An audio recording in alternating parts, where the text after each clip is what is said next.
옛날 아주 먼 옛적 한국의 김해 지역에는 신비로운 전설이 전해 내려오고 있었다. 그 전설은 하늘에서 내려온 신비로운 여인과 마을 사람들의 이야기이다. 김해는 그 시절에도 산과 강이 어우러진 풍요로운 땅이었고 사람들은 자연과 조화를 이뤄 평화롭게 살아가고 있었다. 어느 무더운 여름날 불길하고 붉은 해가 서쪽 하늘에서 천천히 내려오는 그 순간 밤의 장막이 드리우기 시작할 즈음이었다. 마을의 소년 창욱은 마을의 번화가를 지나치는 도중 하늘에서 환한 빛이 드리워지는 것을 목격하였다. 그 빛은 마치 황금빛 물결처럼 살랑거렸고 창욱은 본능적으로 그 빛을 따라 산 아래로 달려갔다. 빛의 근원지에 다다르자 창욱은 아름다운 여인이 마치 하늘에서 서서히 내려오는 듯한 모습을 볼 수 있었다. 여인은 하늘빛 구슬이 흩뿌려진 드레스를 휘날리며 마치 바람과 함께 노래하는 듯 그 근처의 산들과 나무들, 꽃들이 그녀의 노래를 따라 춤을 추고 있었다. 그녀의 눈은 달빛처럼 빛나며 주위의 모든 것을 환하게 밝혀주고 있었다. 여인의 이름은 하늘선녀였고 그녀는 하늘나라에서 인간 세상의 아름다움을 배우기 위해 잠시 내려왔다는 것이었다. 창욱은 그녀의 순수한 아름다움과 신비로운 분위기에 매혹되어 하늘선녀에게 이야기를 걸었다. 그녀 역시 창욱의 순수함과 용기에 감동하여 두 사람은 자연스럽게 친구가 되었다. 하지만 찰나의 행복 속에서 창욱은 선녀가 돌아갈 시간이 있다는 사실을 잊고 말았다.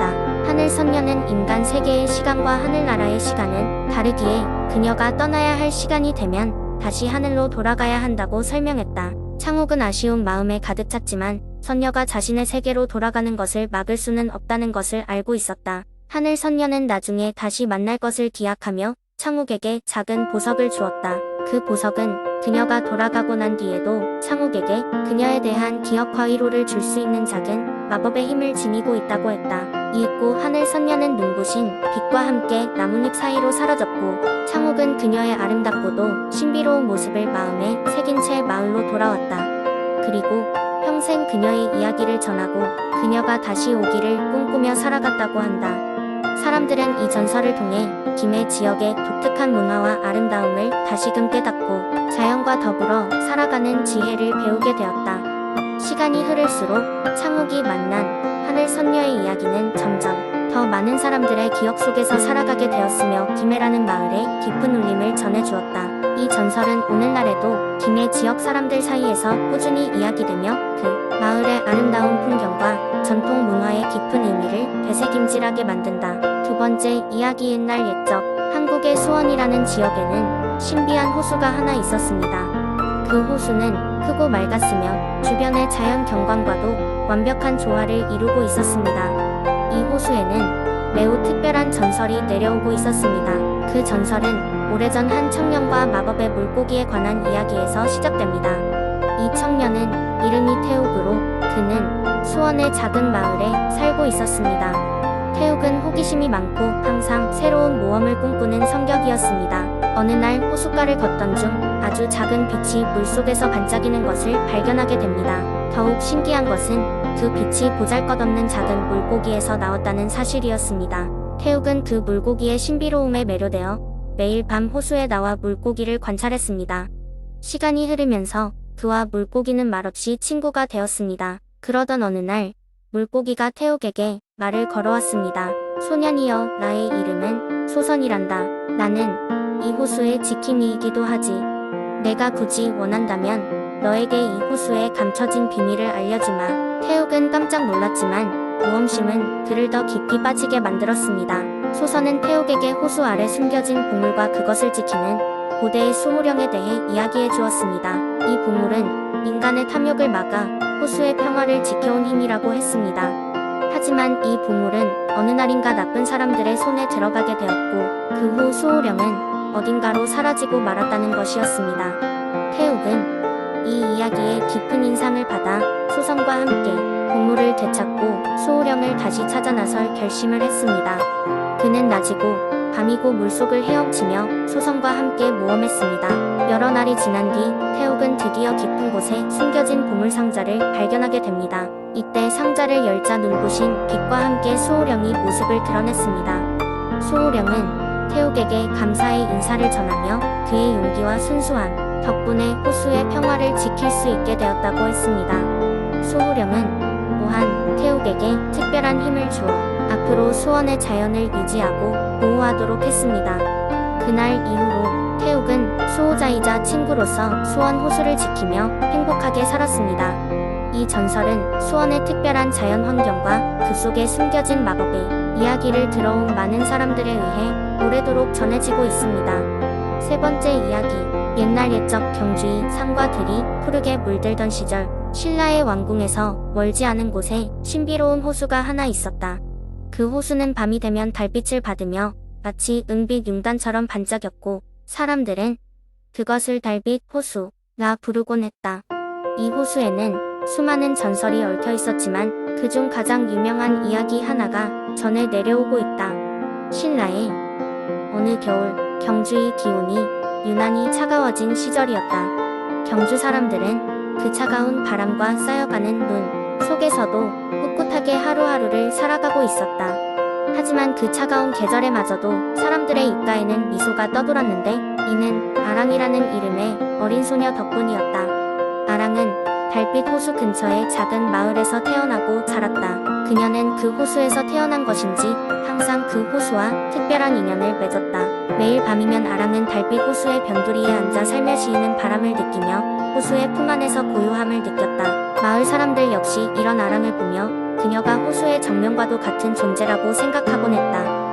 그러던 어느 날 밤, 평소와 같이 아랑이 호숫가에 앉아있던 그 순간 호수의 물결을 뚫고 떠오른 은빛의 여인이 나타났다. 여인은 아랑을 부드럽게 바라보며 미소 지었다.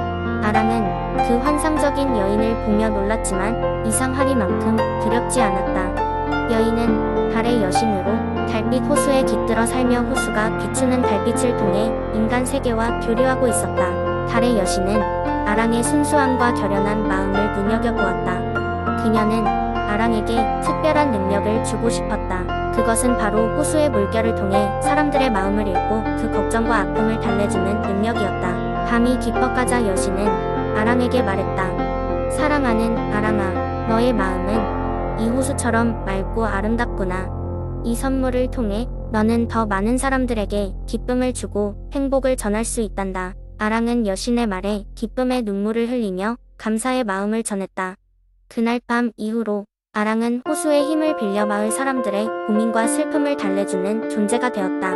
그녀가 듣기만 해도 사람들은 마음의 위로를 얻었고 그 소문은 점점 널리 퍼졌다. 그녀의 이야기는 신라 전역에 걸쳐 전해졌고 사람들은 멀리서도 경주의 달빛 호수와 아랑을 보기 위해 찾아왔다. 세월이 흐르면서 아랑은 마을 사람들에게 한없는 사랑과 감사의 마음을 받으며 늙어갔다. 나이가 들어 더 이상 호수를 찾아가기는 힘들게 되었지만 그녀는 마음속에 그 호수와 그날의 만남을 영원히 간직했다. 그리고 언제나 마을 사람들은 아랑을 기리며 그녀에게 감사의 뜻을 전하고자 호수 가장자리에 작은 등불을 밝히곤 했다. 아랑의 전설은 지금도 경주 사람들의 마음속에 살아 숨쉬고 있으며 달빛 호수는 여전히 고요한 속삭임으로 지나가는 이들에게 그날의 추억을 전하고 있다고 한다. 그렇게 경주의 밤하늘 아래서 호수와 아랑의 이야기는 언제나 꿈처럼 이어져 왔다. 네 번째 이야기. 옛날 옛적 한국의 아름다운 산속에 위치한 정선이라는 고요한 마을이 있었다. 이곳은 사계절마다 다른 모습을 보여주며 사람들의 마음을 사로잡는 신비로운 땅이었다. 정선의 깊은 숲속에는 신비한 전설이 내려져 오고 있었는데 바로 정선의 수호신에 관한 이야기였다. 전설에 따르면 정선숲에는 수백 년 이상 이곳을 지켜온 마법 같은 존재들이 살고 있었다. 그 존재들은 포근하고 따뜻한 마음을 가진 숲의 정령들이었다. 이 정령들은 숲과 그 주변 자연을 보호하며 숲을 방문하는 이들에게 행복과 평안을 선사하곤 했다. 숲의 입구에서부터 시작되는 모험은 두근거림과 설렘이 가득했다. 정선 마을에 살고 있는 한 소년, 준이는 이 듬직한 숲의 전설에 매료되어 그 신비를 직접 확인하고자 결심했다.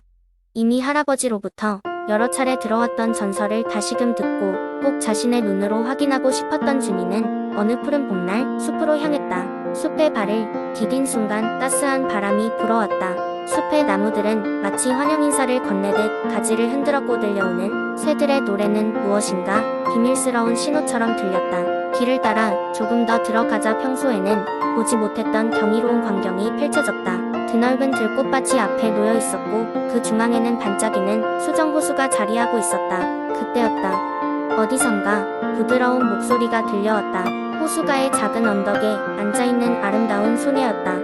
그녀는 자신을 숲의 수호신이라고 소개하며 준이가 이곳에 온 것을 환영한다고 말했다. 준이는 자신의 길을 의심했지만 소녀의 눈빛에서 진실함을 느끼고 곧 이야기 속으로 빨려 들어갔다. 수호신은 준이에게 숲이 가진 힘과 아름다움을 설명해 주었다. 이 숲은 인간들과 자연이 조화를 이루어 살아온 역사의 산물이며 오랜 세월을 거치며 생명을 사랑하는 자만이 그 비밀을 엿볼 수 있다고 했다. 그녀는 또한 준이 혼자 숲을 찾은 용기에 칭찬을 아끼지 않으며 앞으로도 자연을 사랑하는 마음을 잃지 말라고 조언했다. 숲속에서의 시간이 얼마 지나지 않았음에도 준이는 마치 오랜 시간을 보낸 듯한 기분이었다. 숲의 수호신과 헤어지며 준이는 숲의 모든 것을 마음속 깊이 간직하고 전설을 이어갈 것을 약속했다. 그리고 다시 마을로 향할 때쯤 숲의 나무들이 의미심장하게 흔들리며 작별의 인사를 전했다. 이후로도 정선 마을은 숲의 전설을 소중히 여기며 자연과 함께 어울려 살았다. 어린 준이는 이 특별한 경험을 오랫동안 간직하며 후세에게도 이 이야기를 전해주었다. 그리하여 숲의 신비와 전설은 끊임없이 이어졌다.